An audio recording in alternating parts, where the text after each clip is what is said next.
시청자 여러분 안녕하십니까. 지금부터 전옥현의 안보정론을 시작하겠습니다. 이제 10월 4일 오후 두 번째 방송이 되겠습니다. 이번에는요, 맨 먼저 여론조사 결과를 가지고 여러분들께 분석을 해드리겠어요. 매주 월요일날 나오는 여론조사 중에 하나가요, 리얼미터하고 그 다음에 KSOI 여론조사입니다. 이번 시간에는요, 이 KSOI 여론조사를 말씀을 드리겠는데, 날짜가 10월 1일에서 2일까지 이틀간에 걸친 여론조사입니다. KSOI는요, TBS 의뢰로 해서 조사를 진행하고, 그리고 ARS를 합니다. 그러니까 자동응답 장치예요. 응답률이 6.8%입니다. 그래서 이 내용을 여러분께 분석해 드리겠는데요. 너무 자세히는 말씀을 드리지 않고 그냥 큰 틀에서 흐름을 보시는데 참고가 되는 선에서만 말씀을 드리겠습니다.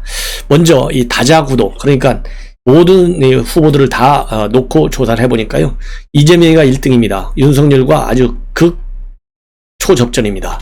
28.3 대 28.0입니다. 그리고 홍준표는 16.7, 그리고 이낙연이는 11.9, 추미애가 2.3, 유승민 2.0, 최재형 1.8, 안철수 1.7, 심상정 1.3. 나머지 생략하겠습니다. 나머지 생략이에요. 자, 그러면 이거를 조금만 뜯어보면요, 이재명이의 28.4%는 지난번보다 1.7이 빠졌고요. 그 다음에 윤석열의 28.0은 0.9가 올라갔어요. 그리고 홍준표 16.7은 0.1이 올라갔습니다. 자, 그리고요, 이낙연이 11.9는 0.6이 빠졌습니다. 예. 그러니까 이 얘기는요, 상당히 0.3 차이밖에 이재명이하고 차이가 안 나거든요. 그리고 이재명이는 빠졌다라고는 얘기하는 것은 대장동 사태가 그나마 조금은 영향이 있다. 그리고 윤석열은 이 대장동 사태로 인해서 이재명이가 빠지고, 그리고 이제 빠졌지 않습니까? 그래서 조금 올라간 것이 아닌가, 이런 생각이 들어요. 자, 이렇게 해서 전반적인 후보들 모두를 놓고 봤을 때 순서를 말씀을 드렸고, 그 다음에는 이제 범진보권의 대선 후보들의 적합도를 보면 압도적 이재명이 1등입니다. 31.9, 이낙연 22.2, 그리고 박용진이가 7.1, 심상정이가 3.9입니다. 그리고 추미애는 3.6입니다. 이것도 이 정도면요, 이제 사실상 다 끝났기 때문에 더 이상 분석을 하지 않겠습니다. 그리고 이제 서울 지역이 지금 남아 있잖아요, 경선. 그러면 서울 지역만 놓고 보면 이낙연 전 대표는 2.1%가 올라가서 25.7%고요. 그리고 이재명 지사는 전주보다 0.3이 올라가서 28.4. 둘이서 2.7포인트로 이재명이가 앞서고 있다. 왜냐하면 이제 경기하고 서울 두 군데가 남았지 않습니까? 참고로 말씀을 드렸습니다. 그 다음에 범보수권 차기 대선 후보 적합도를 보면 홍준표가 이 대목에서는 앞서요. 29.8 대 29.6. 이건 거의 같다고 봐야 되겠죠? 예, 그 다음에는 유승민이가 쭉 빠져가지고 11.2, 안철수가 3.0, 최재형이가 2.6, 그리고 황교안이가 2.3, 원희룡이가 2.2, 하태경 1.7, 김동연이가 1.6, 안상수가 0.6 되겠습니다. 자, 이렇게 해서요, 여론조사의 흐름을 이렇게 말씀을 드렸는데, 이거를 국민의힘 지지층에서의 지지율을 보면요, 국민의힘만을 놓고 보면, 아까 범보수 야권들 쭉 늘어놓고 보면 홍준표, 윤석열이가 29.8 대 29.6이잖아요. 그런데 국민의힘 지지층만을 놓고 보면 윤석열이 52입니다. 그래서 윤석열 52는 지난주보다 5.6이 빠져 있어요. 그런데 홍준표는 34.3이에요. 18% 정도로 윤석열이 국민의힘 지지층만을 놓고 봤을 때 높아. 그런데 홍준표의 경우에는 4.9가 올라갔어요. 이거를 참고로 하시고요. 그 다음에 참고적으로 정당 지지율을 보면 국민의힘은 37.4, 그리고 이 민주당이 29.8, 그래서 무려 8%포인트 정도로 국민의힘이 앞서고 있어요. 그 다음에 국민의당은 7.2, 이게 안철수 당이죠. 그 다음에 열린민주당, 최강욱 당이죠. 6.2, 정의당이 4.1입니다. 예. 그리고 아까 범보수 야권의 경우에 윤석열과 홍준표 29.8 대 29.6 말씀을 드렸는데, 유승민이가 11.2입니다. 11.2 참고적으로 여기까지만 범보수. 그리고 이제 안철수가 3.4입니다. 이 정도까지만 말씀을 드릴게요. 뭐 너무 뭐 의미도 없는 인물들 막 갖다 쭉 늘어서 세워놓고 해봐야 좀 복잡하기만 하잖아요. 복잡하다라는 말씀은 헷갈리기만 하는 거죠. 자, 그리고 이제 유동규가 구속되고 또 이재명이가 뻔뻔스럽게 칭찬받을 일이다. 그리고 민간 이익을 더 많이 환수하지 못해서 유감을 표명했을 뿐이고요. 유동규 구속 그 자체에 대해서는 안타깝다는 말 한마디밖에 한 게 없어요. 이런 뻔뻔스러움. 자, 그러다 보니까요, 이준석 대표가 입장문을 발표했는데요. 이재명과 관련해서 셀프 봉고 파직에 위리 안치하라, 이렇게 입장을 밝혔어요. 근데 뭐 여러분들 뭐 봉고 파직 위리 안치 이제 설명 안 해도 다 아시는 얘기고, 이 얘기는 결국 이재명이가 최근에 이 대표한테 봉고 파직하고 그 다음에 김기현이는 위리 안치하라, 이렇게 비판을 했잖아요. 이것을 그대로, 즉 이재명이가 쓴 말을 받아쳐서 활용해갖고 다시 이재명에게 역공을 가하는 입장문을 내놨어요. 그래서 뭐냐면 이제 봉고 파직은 하여튼 부정부패한 관리들 갖다가 딱 창관에다 가두고 문 닫는다, 이런 얘기고, 그 다음에 위리안치라고 하는 것은 이제 아주 죄가 아주 심한 죄를 지은 사람을 귀양을 보내서 울타리 안에 가두는 걸, 이런 조선시대 형벌을 얘기하는 거잖아요. 그래서 그대로 이재명이가 최근에 썼던 이준석과 그리고 김기현에 대한 이 비판, 이 고사성어를 그대로 경기 이재명 이 지사한테 돌려주는 거예요. 그러면서 1번 플레이어 이재명 지사가 유동규가 비서실에 있어야 측근이 아니냐라고 했는데, 이건 코미디다. 최순실 씨는 비서실에 있었나? 비서실과 같이 개선상에 없는 측근을 비선이라고 하고, 그 비선과 대통령을 경제 공동체로 봐서 탄핵시킨 것이 5년도 채 안 되었다. 그러한 탄핵을 가장 먼저 앞장서서 외쳤던 사람 중에 하나가 바로 1번 플레이어 이재명 지사 본인이다. 박근혜 전 대통령이 호가호위하는 비선을 막지 못해서 탄핵되었는데 1번 플레이어 님도 그냥 셀프 봉고 파직에 위리안치 하시라. 아주 참 재밌죠? 아주 적시타를 날렸어요. 예, 이렇게 비판하고 있고요.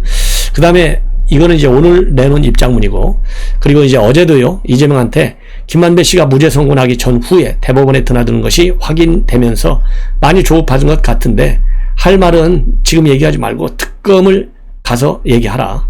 그리고 자기가 1번이면서 이렇게 티내면서 떠드는 사람은 생전 처음 봤다. 뭐 1번 플레이어라는 말은요, 이 오징어 게임에 나오는 1번 참가자를 말하는 것으로 보여요. 예. 그래서 드라마 속 1번 참가자가 뭘 하느냐, 바로 이 게임을, 오징어 게임을 설계한 사람이에요. 그러니까 이 얘기는 결국 뭡니까? 대장동을 누가 설계했다고 그랬어요? 이재명 본인이 자기 입으로 그거 내가 설계했다, 이렇게 돼 있잖아요. 그러니까 이재명이가 1번 플레이어죠. 이렇게 해서 이재명에 대한 이준석 대표의 비판은 이재명은 본인이 썼던 봉고 파직과 위리 안치를 그대로 썼고, 또 이 오징어 게임이 요즘 유행이기 때문에 오징어 게임 속에 나오는 주인공 1번 참가자를 그대로 인용해서 네가 책임졌으니까, 네가 설계했으니까 설계한 네가 책임져라, 이러한 이 원리를 그대로 이재명한테 대입하고 있습니다. 이것이 하나의 특징이 아닌가 생각이 됩니다. 그리고요, 저 이재명과 관련해 가지고 또 오늘 이나땡이다 이런 말을 KBS 라디오에 출연해서 얘기를 했어요. 이나땡이 온다. 예, 이나땡은 뭐 이재명이 나오면 땡쿠다, 이런 얘기잖아요. 뭐 이건 다 아시지 않습니까? 그래서 금전적 이득이 이 지사에게 전달됐다면 거대한 부동산 비리극의 수혜자가 되는 것이 아니냐. 그게 나오는 순간 후보 사퇴로 직결되는 문제다, 이렇게 예측을 하고 있습니다. 그러면서 민주당 지지층의 결집 현상이 나오는 거, 그걸 바라보는 중도에 있는 국민들의 불안한 눈빛, 그걸 지켜보는 전쟁 같은 아마 그런 어떤 선거가 될 것이다. 예, 이 얘기는 결국 지난 6월 달에 대표 수학 연설에서도 가수 임재범의 너를 위해 가사를 패러디한 한 바 있는데요. 이거를 다시 한번 반복한 것입니다. 그러면서요, 이준석 대표는 김어준 씨 표현대로 냄새가 난다, 이렇게 하면서 이낙연, 박용진 후보가 특검과 국정조사에 찬성하는지 입장을 좀 밝혀달라. 추미애한테는 별로 기대를 안 한다. 왜냐하면 추미애는 이미 뭐 이재명이하고 같은 패거리라는 거 알지 않습니까? 그러면서요, 이렇게 이재명에 대한 비판을 페북을 통해서도 또 이 언론 인터뷰를 통해서도 계속적으로 밝히고 있어요.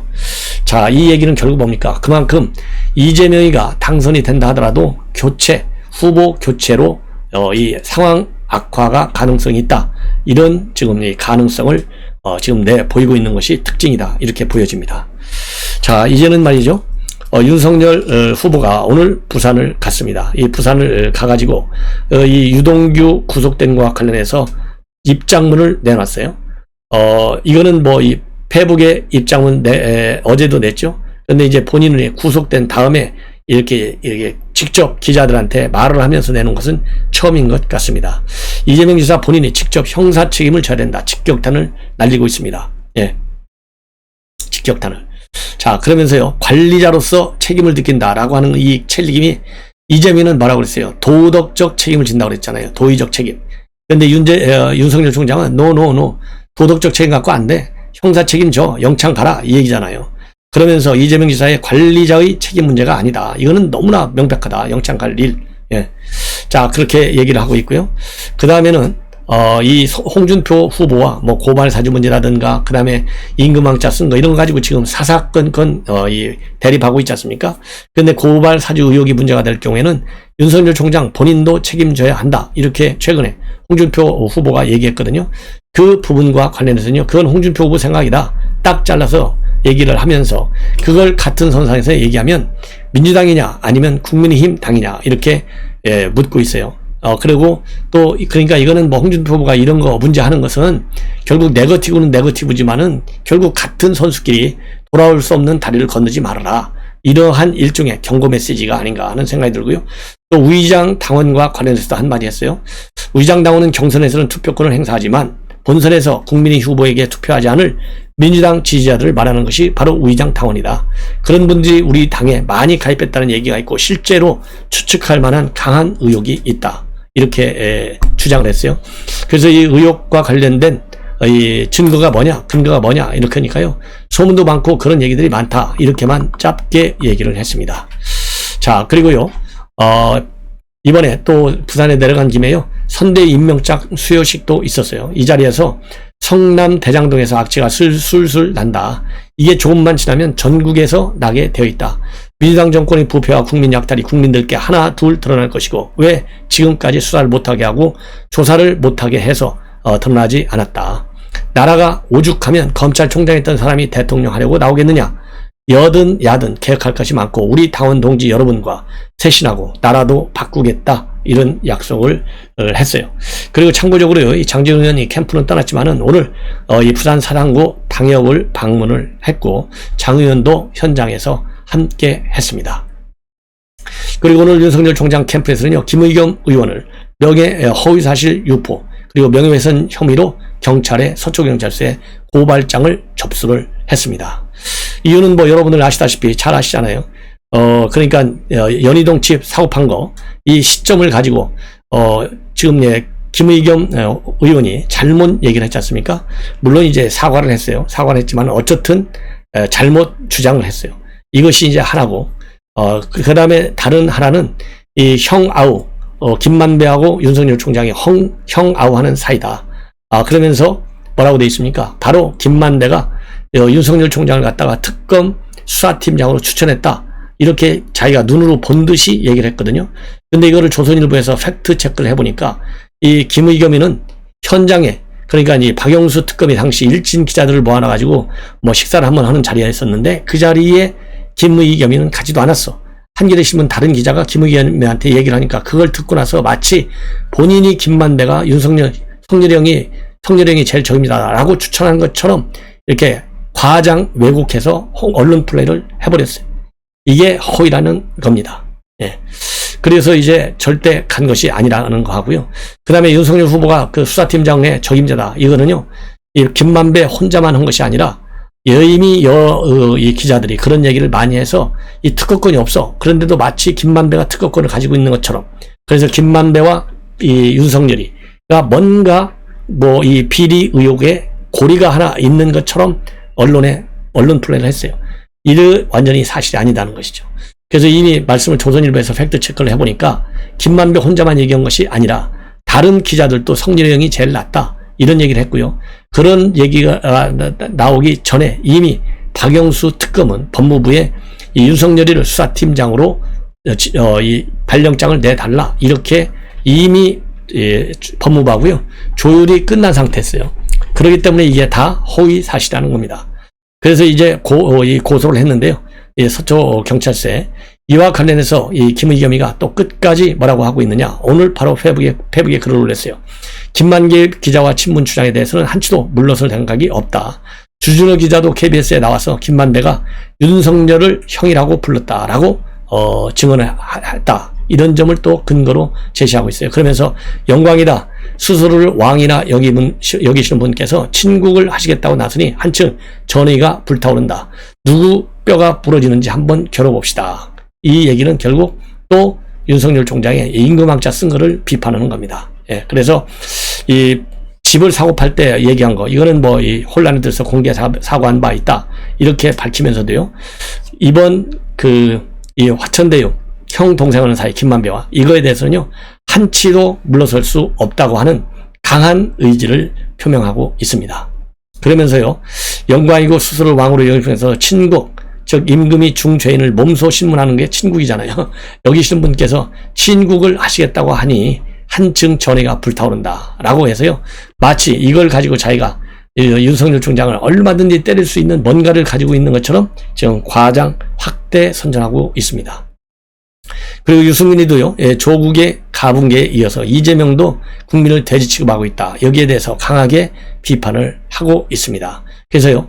이재명 지사가 연일 폭주하더니 이제는 국민들을 향해서 돼지라고 한다. 수많은 중도층, 무당층뿐만 아니라 민주당 내 이재명의 대장동 게이트를 의심하는 일도 모두 돼지란 말인가.